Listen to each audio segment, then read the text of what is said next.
देख बबली, हम हैं यहाँ बिनसर में और हमें जाना है यहाँ देवली के जंगल में। पर स्वीटी दीदी, यहाँ पर कोई खतरा तो नहीं होगा ना? देख, खतरा तो मोल लेना होगा और हमें सबसे पहले बस से यहाँ अट्टा चौक पहुँचना होगा। अट्टा चौक से दुमुक ग्राम की तरफ एक रास्ता कटता है। दुमुक गांव के रास्ते पे एक पगडंडी देवली जंगल की तरफ जाती है और हमारा टारगेट यहीं पर है।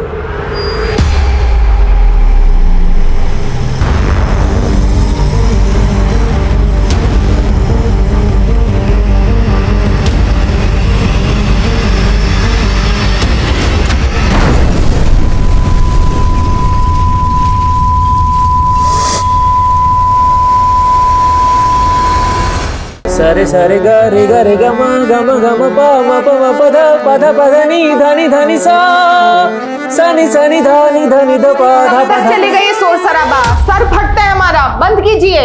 अरे मालती, शोर शराबा नहीं है, ये रस है, संगीत का रस। लेकिन बंदर का जाने अदरक का स्वाद है। बस काहे बना रहे हैं इनको अपने जैसा? दूर रखिए इनको अपने संगीत और नाटक मंडली से। अरे मालती, अरे हम तो बहुत छोटे से कलाकार हैं, लेकिन देखना हमारी बिटिया बहुत बड़ी कलाकार बनेंगी। याद रखना, एक दिन टीवी में गाएंगी, टीवी में, और हम सबका नाम रोशन करेंगी। बस इन लोगों को ना कभी संगीत से दूर मत होने देना, चाहे कुछ भी हो जाए। चलो बेटा, सारे सारे गा रे गा मा गा। अरे हाँ दीदी, ये लो खाने का डब्बा। चल जल्दी। अरे रुको, ताला तो लगाने दो। हम कब तक आपका उंगली पकड़कर चलते रहेंगे? हम तो चले जाएंगे। इतनी बड़ी हो गई हो कि अब अपनी माँ का फिक्र करना भी बुरा लगता है। अगर आपको हमारी फिक्र होती ना माँ, तो हमें संगीत से दूर नहीं करती हैं। संगीत क्या, इन्होंने तो हमको पापा से भी दूर कर दिया है। चलो बबली।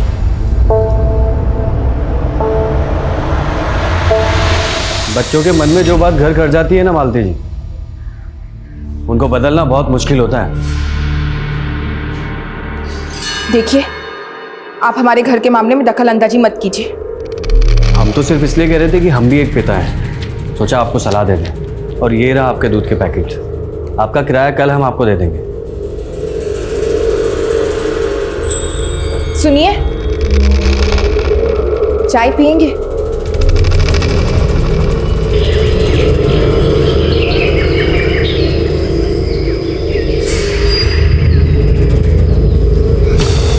दीदी, अगर स्कूल की छुट्टी तक हम घर नहीं पहुंचे तो माँ को जवाब देना मुश्किल हो जाएगा। देख बबली, आज चाहे कुछ भी हो जाए, पर हम पापा को अपने साथ लेकर ही जाएंगे। फिर चाहे उसके लिए हमें कुछ भी क्यों ना करना पड़े, और माँ को हम कुछ भी बोल देंगे। अभी चल। आखिर कब तक हम नारियों को ही अग्नि परीक्षा देनी पड़ेगी? पापा, काहे हंस रही हो? पापा अपनी साड़ी क्यों पहन रखी है? अरे का बताए बिटुआ, हमारी जो नाटक वाली अभिनेत्री है ना, वो पड़ गई है बीमार, तो हम सोचे कि हम ही अभिनेत्री बन जाए। अब तुम्हारी अम्मा तो हमारी अभिनेत्री बनेंगी नहीं ना। हम अभिनेत्री बन जाए? पापा, हम दोनों ने सोचा है कि बबली सिंगर बनेगी और हम एक्ट्रेस। अच्छा, और अभी जो आप बोल रहे थे ना, हाँ? वो सब हमने याद कर लिया है। हम आपको करके दिखाएं? हाँ चलो बाबा, देखते चलो। हाँ बेटा, सुनाओ। आखिर कब तक हमको अग्नि परीक्षा देनी पड़ेगी? क्या एक नारी का संसार में यही अस्तित्व है? कैसा किया? शाबाश! अरे ये दोनों बिटियां हमारी देखना नाम रोशन करेंगी।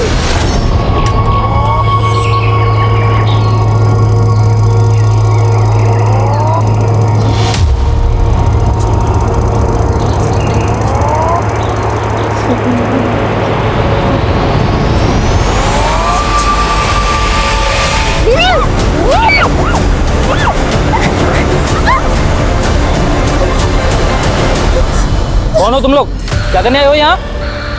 ठीक से तलाशी ले इनकी। देख कोई कैमरा वैमरा तो नहीं लगा रखा है इन्होंने।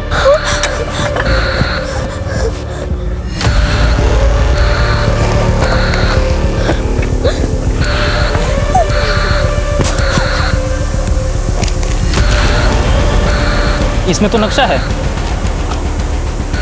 कहाँ से आया नक्शा तुम्हारे पास? किसने भेजा जासूसी करने के लिए? देखिए हम कोई जासूस नहीं है, हम बस हमारे पापा को ढूंढने आए। आप प्लीज हमें यहाँ से जाने दीजिए। नमस्ते दीदी। क्या हो रहा है यहाँ पे? बुरा मत मानिएगा मालती जी, पर आपने खुद ही अपने पैरों पे अपने हालात की कुल्हाड़ी दे मारी। आपको ये सिंदूर, ये मंगलसूत्र उतार के फेंक देना चाहिए और बोल देती सबको कि मर गया वो, तो आपकी बेटियां इस पे भरोसा कर लेती। कुलदीप जी, आप हमारी दुविधा को नहीं समझ पाएंगे। लेकिन आपकी बेटियां जो समझ रही हैं वो बहुत हानिकारक है आपके लिए।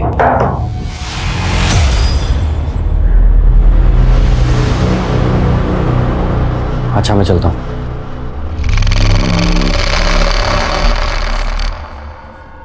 वो मालती जी, हम दीप्ति को स्कूल से घर ला रहे थे तो ये बोली बबली को किताब लौटाना है। वो चाची, आज बबली और स्वीटी दीदी स्कूल नहीं आए ना, तो सोचा ये किताब बबली को देते हुए चली जाती हैं। ये क्या बोल रही हो दीप्ति?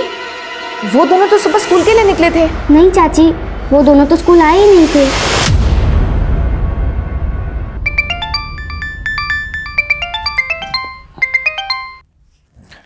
हाँ मालती दीदी। मधुकर, स्वीटी और बब्बी तुम्हारे यहाँ आए क्या? नहीं तो वो दोनों यहाँ पर नहीं आई। सुबह स्कूल के लिए निकले थे दोनों, लेकिन स्कूल पहुंचे नहीं और कहीं मिल भी नहीं रहे हैं। क्या? देखो हम लोग वहाँ पर अभी पहुँचते हैं, आप घबराइए नहीं।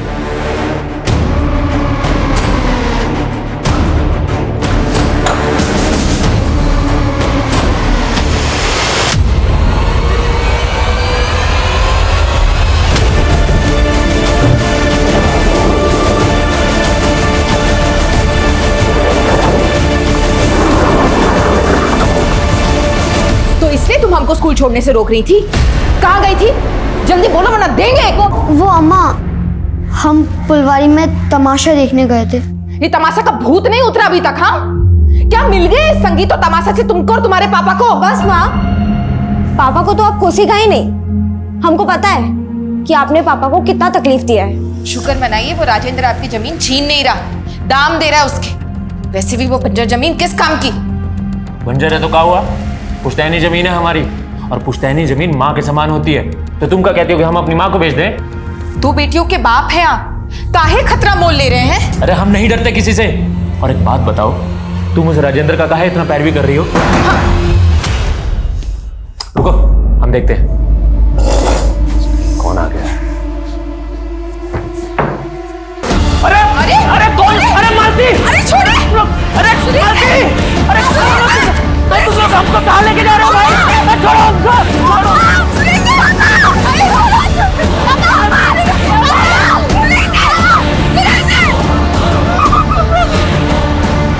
बेटा, तुम दोनों हमको गलत समझ रही हो।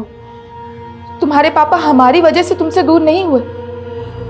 और अगर तुमको ऐसा लगता है कि हमने तुमको संगीत से दूर कर दिया है तो हम बदल जाते हैं।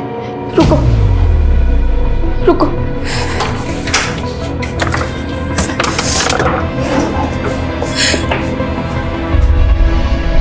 ये लो, तुम्हारी जो मर्जी आए वो करो, लेकिन अपनी माँ को मत कोसो। वैसे नाटक तो आप भी बहुत अच्छा कर लेती हो माँ। चल बबली।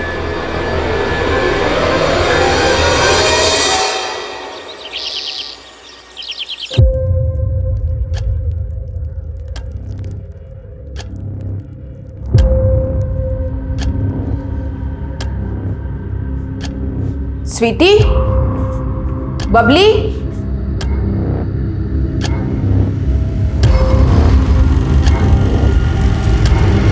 स्वीटी,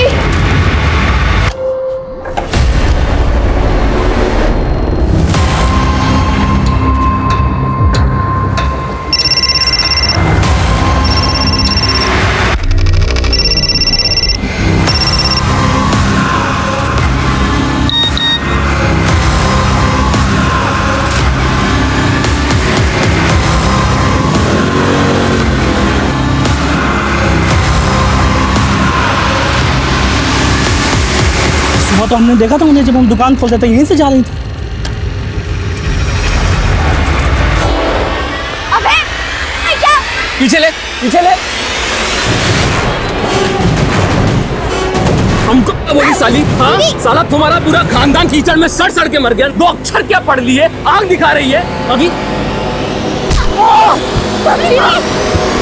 वो जमींदार राजेंद्र जी के बेटे रतन का सर खोल दिया था बबली ने, वही गुस्से में गया था उनके पीछे।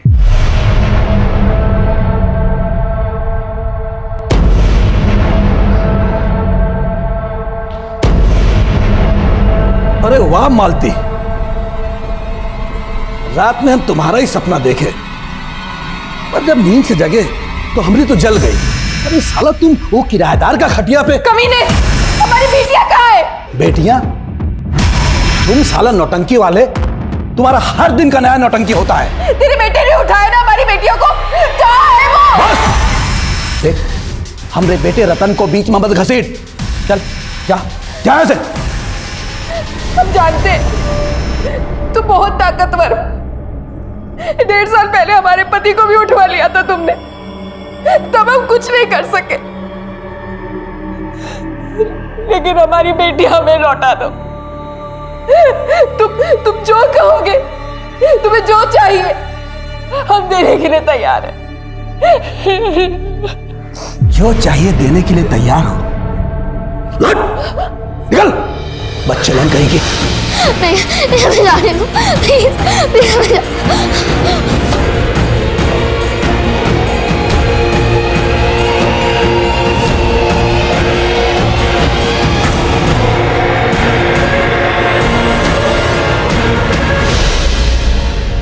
तुम तो पीछे ही पड़ गई राजेंद्र के।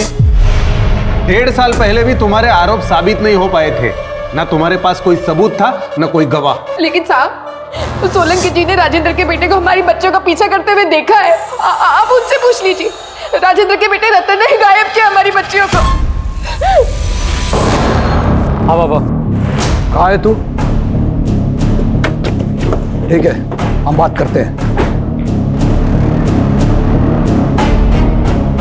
क्या इंस्पेक्टर, अरे किस सोलंकी के बयान पर भरोसा कर लिया? अरे हमरे बेटे को नहीं, वो कमीना किसी और को देखा होगा। तो फिर आपका बेटा रतन कहाँ गायब है? अरे गायब नहीं है, शहर गया है। उसका इस केस से कुछ लेना देना नहीं है। तुम फिर उस गलत औरत का बात पर भरोसा कर लिए। तुम उसके गेम को समझ नहीं पा रहे हो। गेम? कैसा गेम? 2 महीना पहले वो एक किराएदार रखे थे, दुनिया की नजरों में धूल झोंकने के लिए। असल में वो किराएदार उसका प्रेमी है। अब उसके लिए पहले वो अपने पति को गायब की और अब अपनी बेटियों को। अब तुमको हमारे बात पर भरोसा नहीं है ना, तो जाके पूछ लो पड़ोसियों से कि उनके बीच में क्या चल रहा है।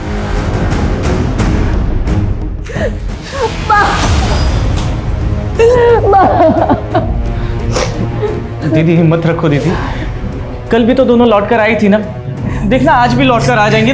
तुम चिंता मत करो। हाँ मालती, भगवान पे भरोसा रख, दोनों बहनें जल्दी लौट आएंगी। हाँ बैठ बैठ, आ जा।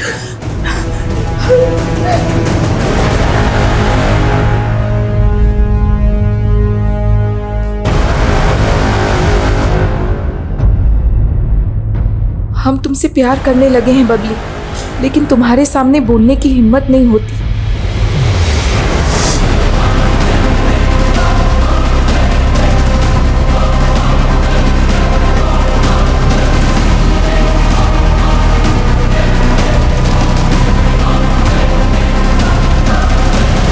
यहाँ रुकना हमारी सारी प्लानिंग बर्बाद कर सकता है, इसलिए हमें रूट बदलना होगा। दीप्ति, तुम ये किताब देकर गई थी हमको, इसमें ये निकला है। क्या है ये? कुछ भी मत छिपाना हमसे।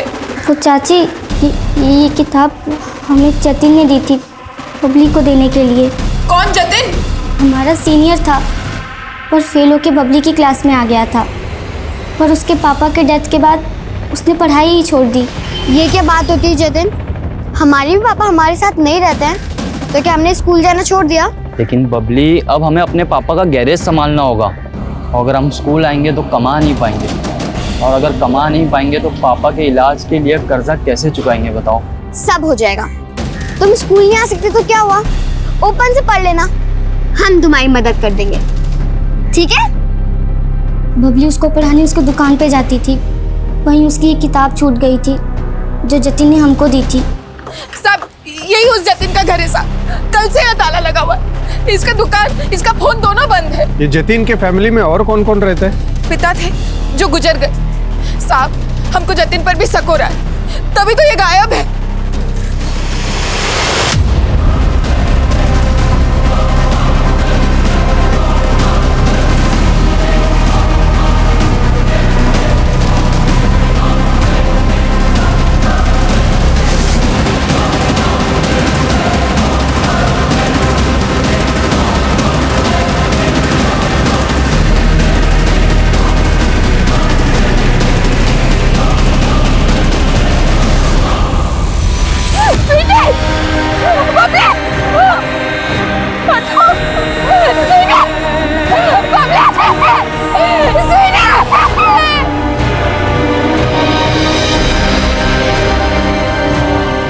स्वीटी और बबली ने सपने देखे थे कि एक दिन वो कलाकार बनके पूरी दुनिया पर छा जाएंगी, लेकिन आज हर तरफ उनकी निर्मम हत्या के चर्चे थे। क्यों हुआ उनका ये दर्दनाक अंत? इस गुनाह की शुरुआत कहाँ से हुई? ये उनके पिता की तलाश का अंजाम था या वो किसी जातीय मतभेद की सूली चढ़ गई थी? क्राइम सीन का मंजर कानून को भी चुनौती दे रहा था। आखिर इस गुनाह की पृष्ठभूमि क्या थी जिसने सरकार को भी झकझोर के रख दिया था? चारों तरफ उन्हें इंसाफ देने का हल्ला गूंज रहा था और इसलिए क्राइम ब्रांच आ गई।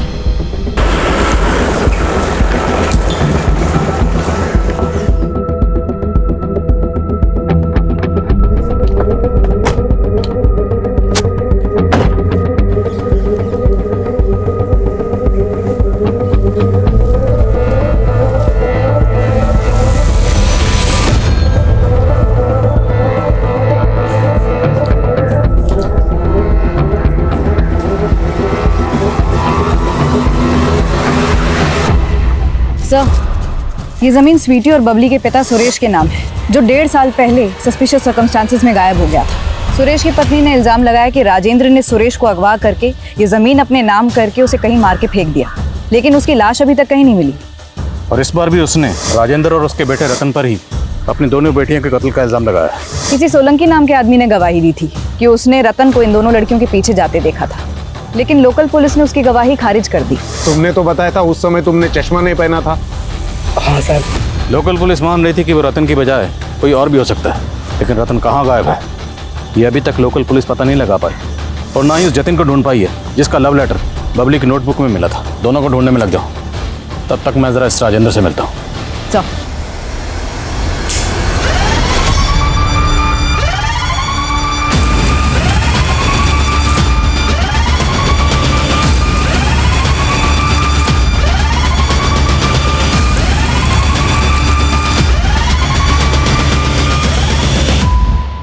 एंटीसिपेटरी बेल लेकर आप गिरफ्तारी से तो बच गए, पर पूछताछ से नहीं बच पाएंगे।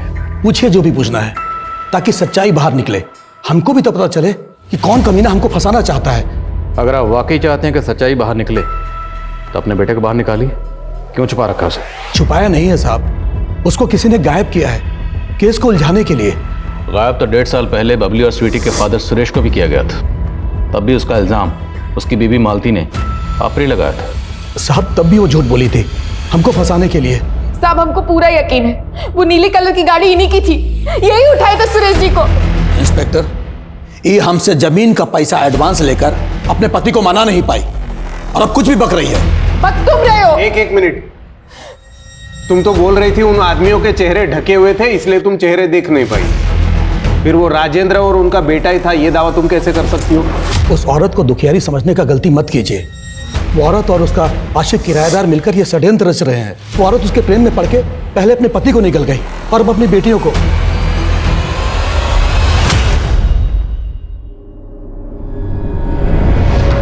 अगर आपको हमारी फिक्र होती ना माँ, तो हमें संगीत से दूर नहीं करती हैं। संगीत क्या, इन्होंने तो हमको पापा से भी दूर कर दिया है।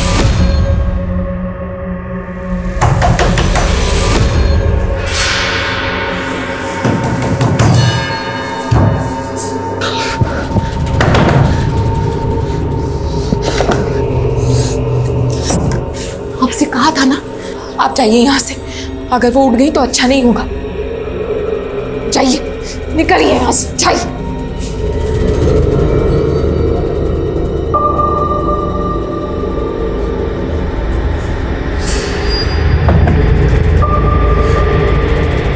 था वो?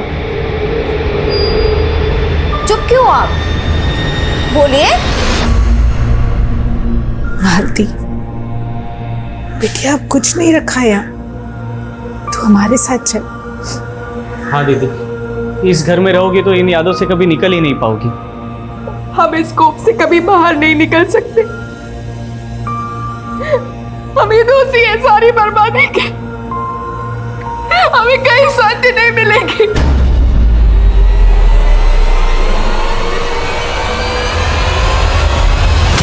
कि जतिन और रतन के सीडीआर देखकर तो नहीं लगता कि ये दोनों टच में होंगे।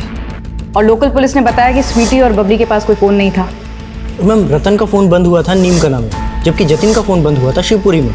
पता करो ये दोनों कहीं इन्हीं जगहों पर तो नहीं है। मैम, शिवपुरी में जतिन के एक चाचा का घर है, हो सकता है वहाँ छुपा। गुनहगार कोई भी हो, मालती जी बख्शा नहीं जाएगा। पर हमें पता चला है कि आपका कोई किराएदार भी था, तो काफ़ी दिनों से नज़र नहीं आ रहा, कुलजीत। आपको उस पर शक नहीं? हमको सबसे पहले उसी पर शक हुआ साहब। स्वीटी और बबली जब गायब हुए तो उसके घर पर ताला था, वो हमारा फ़ोन भी नहीं उठा रहा था। फिर बाद में हमको फ़ोन कर कर ऐसा घुमा दिया उसने कि हम कुछ समझ ही नहीं पाए। अरे बबली और स्वीटी को ढूंढने में हम जी जान लगा देंगे मालती जी, आप बिल्कुल भी फिक्र मत कीजिए। और हमारा ऊपर तक पहचान है, डीआईजी साहब को भी फ़ोन घुमा दिया है हमने। लेकिन आप है कहाँ? हम किसी काम से कानपुर आ गए थे, हम जल्दी ही आके मिलते हैं ना आपसे। उसके बाद से उसका कोई अता पता नहीं साहब, उसका फ़ोन भी बंद आ रहा है। अच्छा, कुलजीत रहने वाला कहाँ का? आपने रेंट एग्रीमेंट तो बनाया होगा? हाँ साहब, उसका आईडी का फोटोकॉपी और एग्रीमेंट है हमारे पास।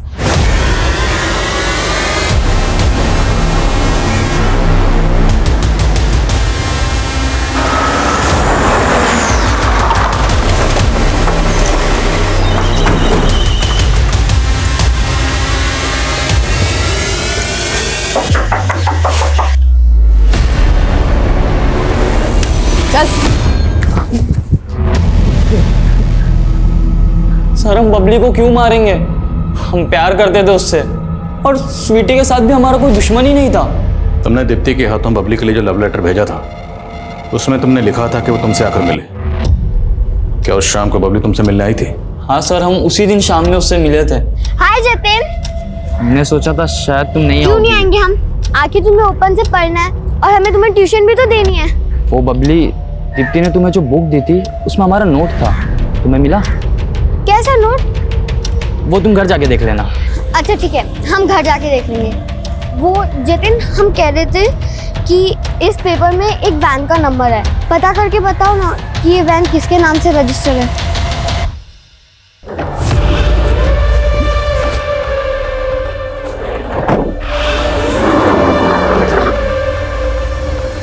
सर, फिर हमें बबली ने बताया कि 1.5 साल पहले उसके पापा को जिस वैन में किडनैप किया गया था, उसे लग रहा था कि वो उसी वैन का नंबर है।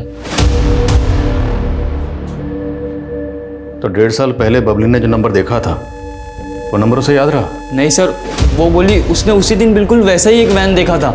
सर, उसने उसका नंबर नोट कर लिया था, बट उसके बाद हमने पूछा तो वो कुछ नहीं बताई सर। उसके बाद फिर पता चला दोनों बहनें किडनैप हो चुकी है। और सर, उस वक्त मैं अपने चाचा के घर था, तो मैं उस लव लेटर की वजह से डर गया था सर, इसलिए मैं वापस नहीं आया। बबली ने तो जो नंबर दिया था वैन का, वो नंबर बोल। ये नंबर तो फेक है सर, आरटीओ में इस नंबर का कोई व्हीकल रजिस्टर्ड ही नहीं है। जतिन के बयान के मुताबिक बबली ने नंबर हाल फिलहाल में इसलिए नोट किया था क्योंकि उसे लगता है कि 1.5 साल पहले उसके फादर को इसी वैन में ले जाया गया, और ये नंबर फेक है। और ताज्जुब की बात यह है कि बबली को 1.5 साल बाद भी ये नंबर याद है। ताज्जुब की बात तो ये भी है सर कि मालती को इसके बारे में कुछ पता ही नहीं है। अगर जतिन सच कह रहा है तो मतलब साहब, वो बच्चियाँ अपने फादर की तलाश कर रही हैं, और मुमकिन है कि शायद यही उनके कत्ल की वजह रही। 1.5 साल पुराना सुरेश मिसिंग केस बारीकी से स्टडी करो।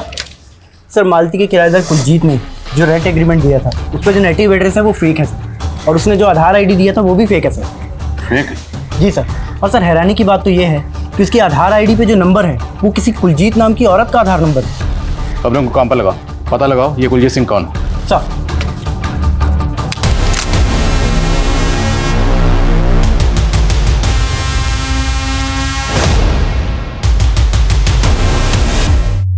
तो तू है सोलंकी जिसने उस आदमी को मालती का घर किराए पर दिलवाया था? हाँ साहब, लेकिन हमें नहीं पता था कि वो इतना बड़ा बंडलबाज निकलेगा। क्या मालूम तू भी उसकी बंडलबाजी में शामिल हो? नहीं नहीं साहब, हम तो सिर्फ मालती की मदद करना चाहते थे, लेकिन हम हैरान तो तब हुए जब उनकी बेटी अपना कमरा किराए पे देना ही नहीं चाहती थी। वहाँ उस कमरे से हमारे पापा की यादें जुड़ी हैं। वहाँ पापा रिहर्सल करते थे। हाँ माँ, उस कमरे में हम किसी को नहीं रहने देंगे। कमरा अगर किराए पर नहीं चढ़ाया ना तो घर का खर्चा चलाना मुश्किल हो जाएगा। माँ लेकिन हम कह रहे हैं वहाँ नहीं बस, कुछ नहीं सुनना है हमको। चलो अंदर जाओ। साहब बच्चियां गुस्सेल जरूर थी, लेकिन बहुत मासूम थी। साहब वो रतन के बारे में तो मैंने तुमसे कुछ पूछा ही नहीं। रतन के खिलाफ बयान देने के लिए तुझे किसी ने पैसे दिए? नहीं नहीं साहब, ऐसी कोई बात नहीं है। हमारी आंखें जरूर कमजोर हैं, मगर उस दिन हमने रतन की आवाज़ अच्छे से सुनी थी। बहुत गंद बक रहा था बच्चियों के बारे में। हमने कुछ नहीं किया साहब, हमें छोड़ दो। सर वो ओरिजिनल कुलजीत जिसकी आईडी का इस्तेमाल उस किराएदार ने किया था, मैंने उसके बारे में पता लगाया सर। उस कुलजीत की 2 साल पहले डेथ हो चुकी है। मतलब उस किराएदार ने एक मरहूम औरत की आईडी का गलत इस्तेमाल किया? रतन की क्लियर? नहीं सर, फिलहाल कुछ नहीं पता चला। पता लगाओ वो कहाँ है। राजेंद्र को लगता है कि उसके बेटे रतन को कहीं गायब किया गया है, पर पूरे चांसेस हैं कि इसने खुद ही अपने बेटे को कहीं गायब किया हो। सभी रिश्तेदारों और दोस्तों से पता करो, पता लगाओ रतन कहाँ है। सर, स्वीटी और बबली की पोस्टमार्टम रिपोर्ट, दोनों की रिपोर्ट में ज़मीन आसमान का फ़र्क है। स्वीटी की मौत सर पर चोट लगने से हुई और बबली की स्ट्रैंगुलेशन से। स्वीटी की मौत बबली की मौत से 24 घंटे पहले हो गई थी। बबली का गैंग रेप हुआ, लेकिन स्वीटी की रिपोर्ट रेप कंफर्म नहीं करती। पर हाँ सर, स्वीटी सेक्सुअली एक्टिव थी। ये कैसे मुमकिन है? दोनों बहनें एक साथ गायब हुई, एक साथ पेट पर लटकी हुई मिली, फिर दोनों की पोस्टमार्टम रिपोर्ट में इतना फ़र्क कैसे? और स्वीटी का सेक्सुअली एक्टिव होना, तो क्या स्वीटी की लाइफ में भी कोई लड़का था?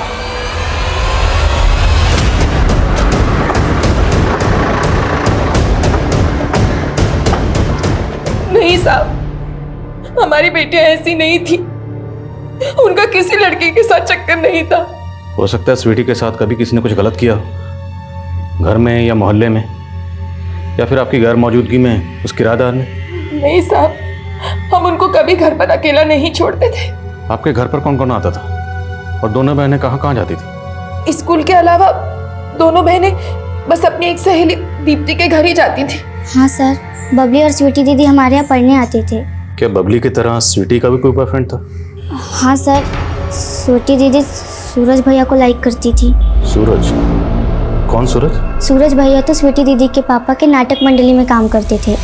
साहब, सूरज हमारे घर के बरामदे में ही सोता था, अनाथ था। सुरेश जी बहुत मानते थे उसको। है कहाँ है सूरज आजकल? सर आप गलत समझ रहे हैं सर, हम और स्वीटी सिर्फ अच्छे दोस्त थे। सिर्फ अच्छे दोस्त थे या बहुत करीबी दोस्त थे? तुम्हारे और स्वीटी के बीच में जिस्मानी ताल्लुकात है ना? नहीं सर, हमारे बीच में ऐसा कुछ भी नहीं था। और तुम स्वीटी से अक्सर मिलते थे ना? मिलते थे या नहीं? हाँ सर। तो स्वीटी से आखिरी बार मुलाकात कब हुई थी? इतना तो याद ही होगा। वो दिन मैं कभी नहीं भूल सकता, क्योंकि उस दिन स्वीटी बड़ी अजीब अजीब बातें कर रही थी। सूरज, तुम अपने ब्लॉग की न्यूज़ ढूंढने के लिए इधर उधर घूमते रहते हो। क्या तुम हमें बता सकते हो कि इस एरिया में बागी लोग कहाँ रहते होंगे? और सर फिर हमने उसे देवली जंगल पहुंचने का नक्शा बना कर दिया था, और फिर पता चला कि स्वीटी और बबली उस दिन देवली जंगल गए थे। देवली जंगल? हाँ सर। और सर, स्वीटी और बबली की हत्या के एक दिन पहले स्वीटी का हमारे पास फ़ोन भी आया था। स्वीटी, हमको तुम्हें देवली जंगल के बारे में बताना ही नहीं चाहिए था। तुम क्यों खतरा मोल ले रही हो? देखो सूरज, हम तुमसे अभी बात नहीं कर सकते, और कल जल्दी सुबह हम और पब्लिक तुमसे मिलने आएंगे। लेकिन सर स्वीटी कभी आई नहीं, फिर हमें उनकी हत्या के बारे में मालूम पड़ा। बेवकूफ बना रहे? स्वीटी के पास कोई फ़ोन नहीं था। सर फ़ोन कैसे नहीं था? हम तो आए दिन स्वीटी से फ़ोन पर ही बात करते थे। हम झूठ क्यों बोलेंगे साहब? स्वीटी के पास फ़ोन था ही नहीं। स्वीटी के पास फ़ोन था।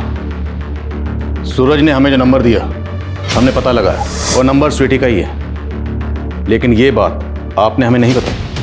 और भी बहुत कुछ है जो आपने हमें नहीं बताया। क्या नहीं बताया साहब? आपकी बेटियों को लगता था कि आपके पति बागियों के कब्जे में है, ये आपने हमें नहीं बताया। आपकी बेटियां देवली के जंगल में गईं, ये बात आपने हमें नहीं बताई। और बबली ने रिसेंटली एक वैन का नंबर नोट किया था जो कि फेक था, लेकिन ये बात आपने हमें नहीं बताई। और सबसे अहम बात, स्वीटी के पास फ़ोन था, ये आपको कैसे नहीं पता था? नहीं पता चला साहब, क्योंकि वो हमसे बहुत सी बातें छुपाने लगी थी, क्योंकि उनका भरोसा उठ गया था अपनी माँ से। हम अपने आप से हार गए थे साहब, हार गए थे। मालती जी, पहली में बात मत कीजिए, आंसू पोंछिए और मेरे सवाल का जवाब दीजिए। आपके पति सुरेश कहाँ है? साहब, 1.5 साल पहले तक हम यही सोचते रहे कि वो राजेंद्र मार दिया उनको, लेकिन फिर 3 महीने बाद कुछ ऐसा हुआ जिसकी हम कभी कल्पना भी नहीं किए थे।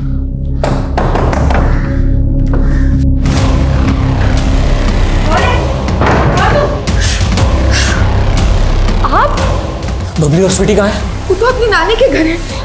आप जिंदा हैं? हाँ, हम जिंदा हैं। वो राजेंद्र तो हमको मार नहीं दिया था, अरे हमसे हमारा पुश्तैनी जमीन तक हड़प लिया, हमसे जबरदस्ती कागज पे अंगूठा लगवा लिया। हमको मार नहीं वाला था, हम तो बस कैसे भी करके बच के भाग गए वहां से। लेकिन अब 3 महीने तक थे कहाँ? प्रतिशोध पाल रहे थे। हमको पता चला मालती कि हम अकेले नहीं हैं, हमारे जैसे और भी सैकड़ों लोग हैं जिनको ये राजेंद्र जैसे पूंजीवादी लोग कुचल देते हैं। लेकिन अब हम बदला लेंगे उनका, उन सब का बदला। हम नहीं चाहते थे कि उनका साया भी बबली और स्वीटी पर पड़े। नहीं मिलने दिया उनको हमने हमारी बच्चियों से। आपसे कहा था ना, यहाँ आना है तो बागियों के साथ छोड़ना होगा। हमको तुम्हारा प्रवचन नहीं सुना, हम अपनी बेटियों से मिल रहे हैं। हटो यार। और मिलकर क्या कहेंगे उनको कि उनका बाप एक कलाकार से बागी बन गया? आप जाइए यहाँ से, अगर वो उड़ गई तो अच्छा नहीं होगा। जाइए, निकलिए यहाँ से, जाइए।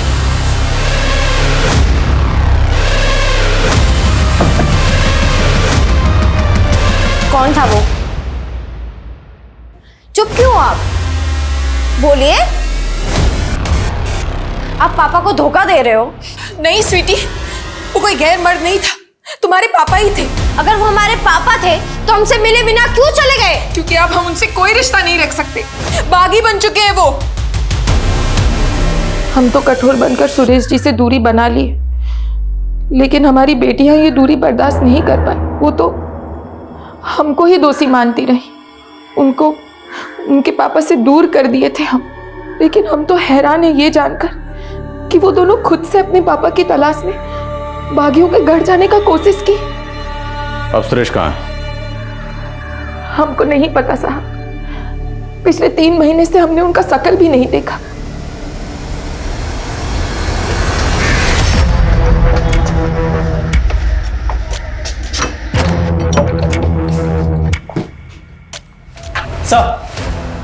सर, हमारे एक खबरी ने अभी भी एक इन्फॉर्मेशन दी है। उसे एक प्रॉपर्टी एजेंट मिला है जिसने उस किराएदार को जनकपुरी में भी एक घर किराए पे दिलवाया। Sir, we are very close, हमारा मिशन जल्दी ही सक्सेसफुल हो जाएगा।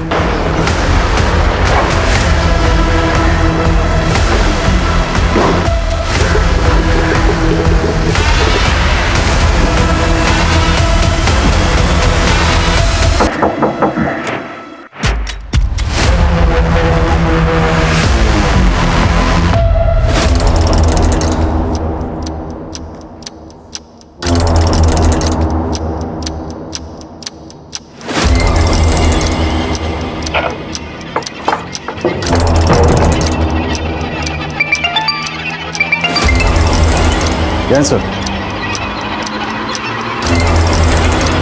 ओके सर, हो जा।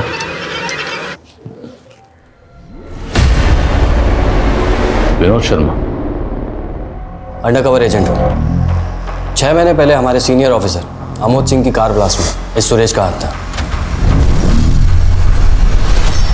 सुरेश को पकड़ना हमारा मिशन है। मुझे इन्फॉर्मेशन मिली कि सुरेश अक्सर अपनी बीवी से मिलने आया करता है, इसलिए किराएदार बन के मैं वहाँ रहने चला गया।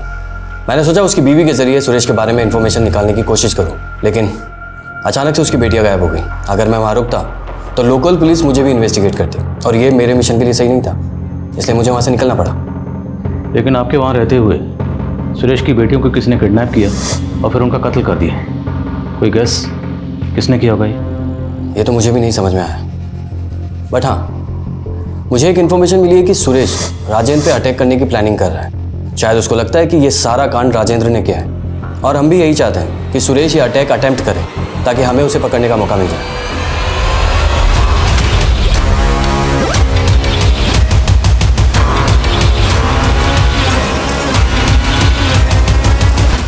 सर सर सर आपको कुछ गलत फहमी हुई है सर सर नहीं सर, हम मानते हैं सर, हम उन पे थूक दिए थे, गाली भी दिए थे सर। जब वो बबली हमारे सर पे मार के भागी तो हम उसके पीछे भी गए थे, लेकिन सर हम ना ही उसका रेप किए ना ही उसे टांगे सर। तूने कुछ किया नहीं किया सर। तो गायब क्यों हुआ था? सर बोल। सर वो पापा बोले कि हम गांव जाते तो अंदर हो जाते। क्या कहते हैं सर, आप हमारा विश्वास कीजिए सर, हमने कुछ नहीं किया है। और सर उस दिन तो हमें वो लड़कियां भी नहीं मिली थी, वो हाथ से निकल गई थी सर।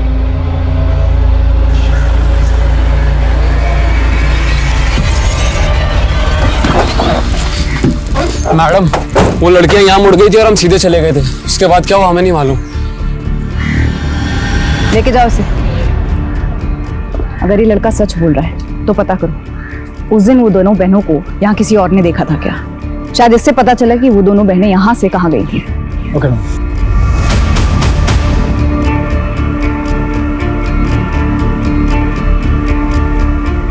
स्वीटी और बबली की हत्या का मोटिव रखने वालों की संख्या तो बहुत थी, लेकिन इस केस पे विराम लग ही नहीं रहा था। वैसे रतन ने पुलिस को एक रास्ता दिखाया था जहां उसने स्वीटी और बबली को आखिरी बार देखा था, लेकिन कहीं ये रास्ता पुलिस को डेड एंड की तरफ तो नहीं ले जा रहा था। पुलिस अब तक सस्पेक्ट्स के चारों ओर फेरे लगा रही थी, लेकिन इस क्राइम का केंद्र ही नजर नहीं आ रहा था। इस केस के मोटिव और सबूत दोनों ही पुख्ता नहीं थे। तो क्या क्रिमिनल इतना शातिर था कि उसने ऐसा चक्रव्यूह रचा कि पुलिस उसमें खोकर रह गई?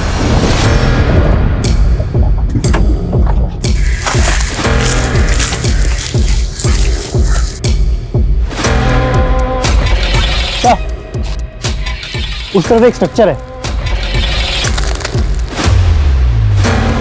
चेक करो सब्जेक्ट।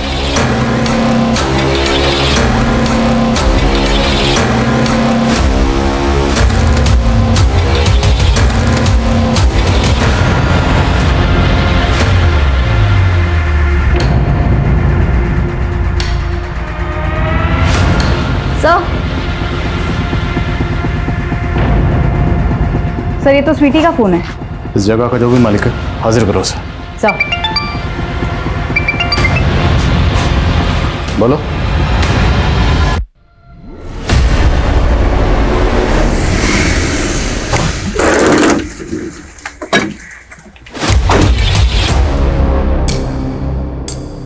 दस मिनट में राजेंद्र आने ही वाला है।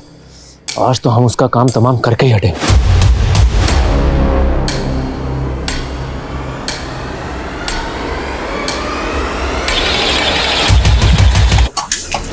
Crime branch. वो राजेंद्र हमारा जिंदगी बर्बाद कर दिया और जबरदस्ती हमारी पुश्तैनी जमीन भी हड़प ली। हम सीधा बागियों के पास गए।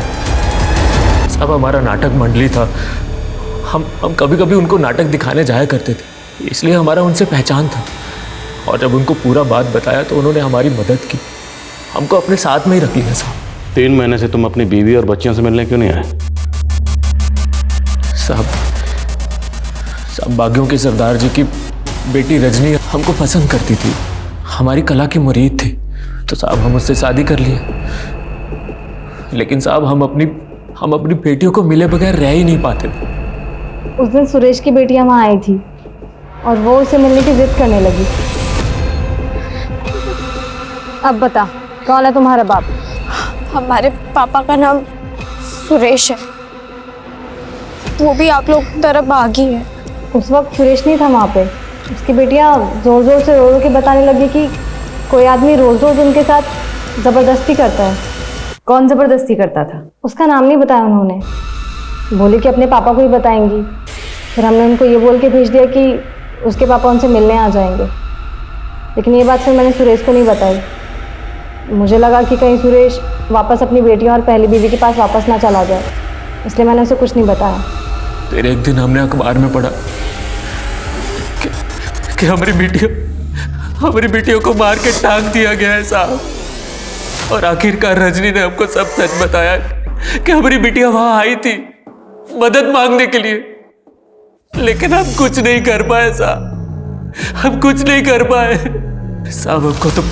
हमको तो लगता है कि राजेंद्र और उसका बेटा ही हमारी बेटियों का शोषण किया होगा। हमको पूरा यकीन है साहब कि उन दोनों ने हमारी बेटियों का कत्ल किया होगा साहब। उन दोनों ने नहीं मारा, बबली और स्वीटी के कातिल को ढूंढ लिया हमने। सर पूछताछ में पता चला था कि स्वीटी और बबली यहाँ कुएं के पास देखी गई थी हत्या वाले दिन। वो यहाँ से आया जाया करती थी। ये भी पता चला कि कुएं के मालिकों से उनका अक्सर झगड़ा होता था। वो अशुद्ध बिरादरी की लड़कियाँ आए दिन हमारे कुएं के सामने से गुजर के हमारे ज़मीन को अशुद्ध कर देती थी। और साहब उस दिन तो हद ही हो गया। हमारा ही कुआं मिला तुम्हें, पूरा शुद्ध कर दिया। आखिर समझ के क्या रखा है तुमने हमको? हम भी इंसान हैं। इंसान नहीं, जानवर से भी गए गुजरे हो तुम लोग।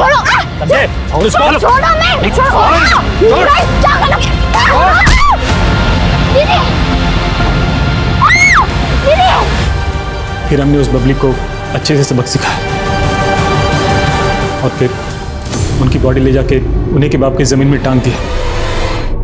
हम सोचे उनकी लाश वहां मिलेगी तो राजेंद्र और उसका बेटा रतन ही फंसेगा। तुम दोनों का सिर्फ इतना मकसद नहीं था। स्वीटी के मोबाइल में हमें एक वीडियो मिला। वो वीडियो किसके कहने पर बना? वो वीडियो किसके कहने पर बनाया?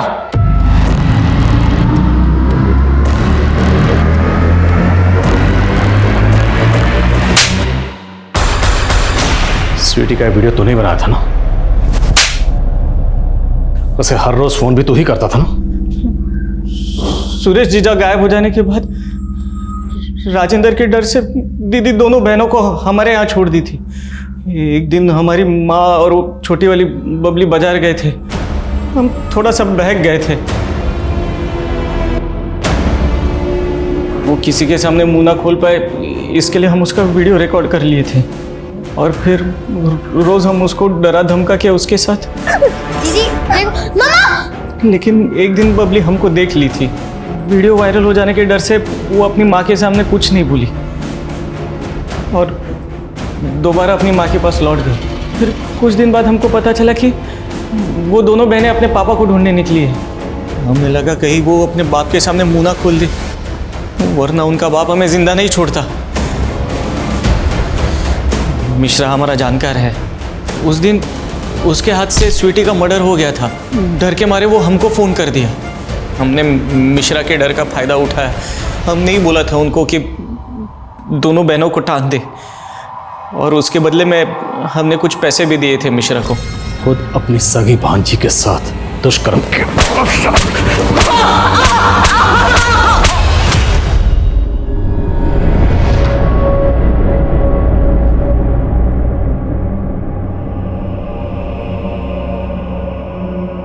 मालती और सुरेश की दूरी ने उनकी बेटियों को उनसे इतना दूर कर दिया जहां से वापस आने की कोई गुंजाइश नहीं थी। मालती अपने आप को जिंदगी भर कोसेगी कि उसकी परवरिश में ऐसी क्या कमी रह गई थी कि उसकी बेटियों ने अपनी आपबीती का जिक्र तक नहीं किया उससे। और सुरेश को हमेशा इस बात का पश्चाताप होगा कि वो अपनी बेटियों के साथ क्यों नहीं था जब उनका मामा उनके साथ ज्यादतियां कर रहा था। हम अक्सर अपने बच्चों को बाहरी दुनिया से सतर्क रहने के लिए कहते हैं, लेकिन कभी अपनों पर ध्यान नहीं देते, अपनों पर शक नहीं करते। एक अच्छी परवरिश कभी बेटे और बेटी में फर्क नहीं करती। आज एक बहुत बड़ा वर्ग है जो अपनी बेटियों को पढ़ा रहा है, बढ़ा रहा है। बहुत जरूरी कि हम अपने बेटों को भी समझाएं, उन्हें सिखाएं कि लड़कियों की इज्जत बहुत जरूरी है। तभी जाकर मधुकर जैसी मानसिकताएं हमारे समाज से हटेंगी। तो चलिए अब मैं दिव्यांका त्रिपाठी दहिया लेती हूँ आपसे विदा। फिर मिलूंगी एक नए सच्चे एपिसोड के साथ। तब तक देखते रहिए क्राइम पेट्रोल, सतर्क, विमेन अगेंस्ट क्राइम। एक औरत पर वार, अब हर औरत का भार। जय हिंद।